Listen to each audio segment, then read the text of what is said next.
Meanwhile, the managing director of Saudi Arabia's Public Investment Fund has backed SoftBank CEO Masayoshi Son, hailing the equity performance of the fund in an exclusive interview with CNBC. Hadley joins us from LA with more on this interview. Hadley.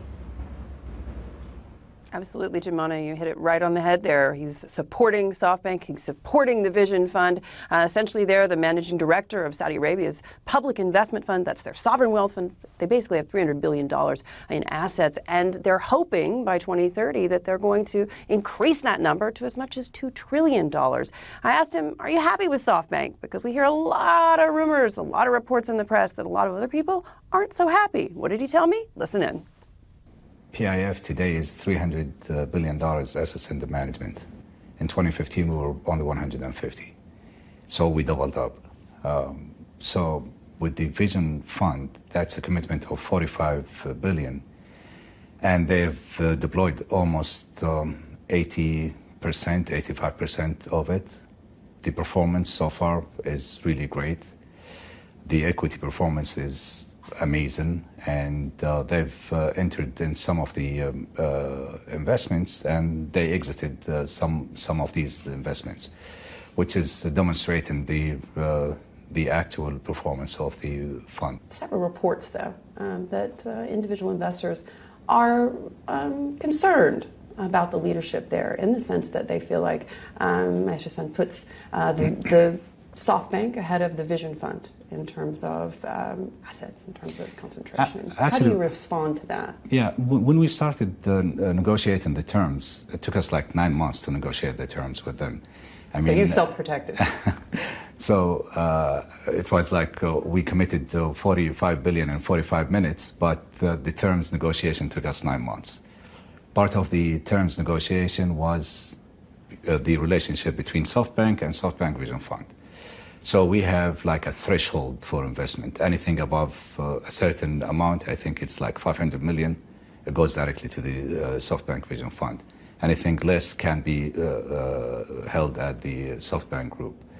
So the governance in there, after our negotiation, I think to a large extent is really mitigating most of the risks that people are talking about.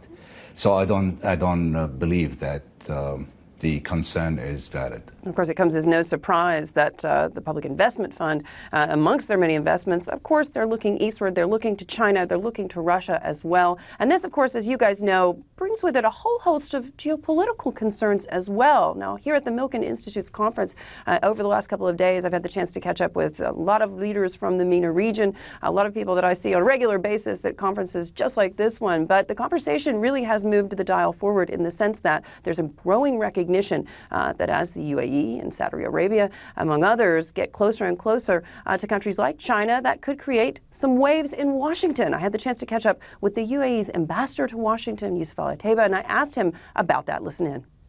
The more we work with China, even through just an economic lane, is starting to get people in Washington nervous. Absolutely. But we don't look at China as a threat. And so trying to get our colleagues to understand that we want to do business with the United States, and the United States is one of our most, if not our most important strategic ally, but we also want to do business with China, and we want to make sure those two don't conflict. I think this is going to be an increasingly difficult issue to navigate in the future, the way I see the U.S.-China.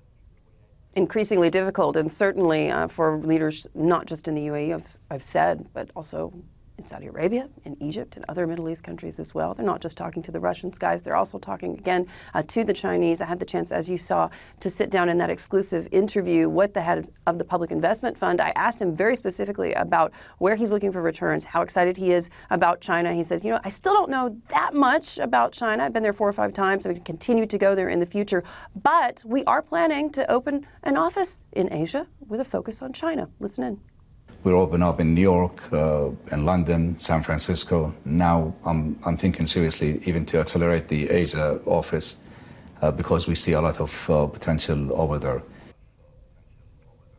So certainly the conversation has continued to move the dial, guys, when we talk about the shift eastward of investment, not just obviously from the Gulf Arab countries, but also from the broader MENA region as well. And as much as there is excitement about putting money to work, certainly remember that, of course, much vaunted fund with Steve Schwarzman, that the Public Investment Fund from Saudi Arabia was going to invest in infrastructure in the United States to the tune of $100 billion. There's still a lot of questions about the regulatory framework that's going to be required to do that, whether or not Congress is going to get involved there. They were telling me yesterday, or just a few hours ago, the days sort of run together, guys, that there was still a lot of excitement about that, and they were still planning on putting that money to work. There has been no change, for example, in their plans to put that money to work in the United States. But obviously, as this shift eastward continues, there are going to continue to be a lot of questions, and that brings up the geopolitics. So oil, energy, geopolitics, and the politics of investment, guys, they all go hand in hand in the Middle East.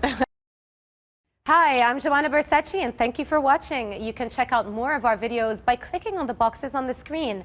And don't forget to subscribe to our channel for more from CNBC International. Thank you for watching.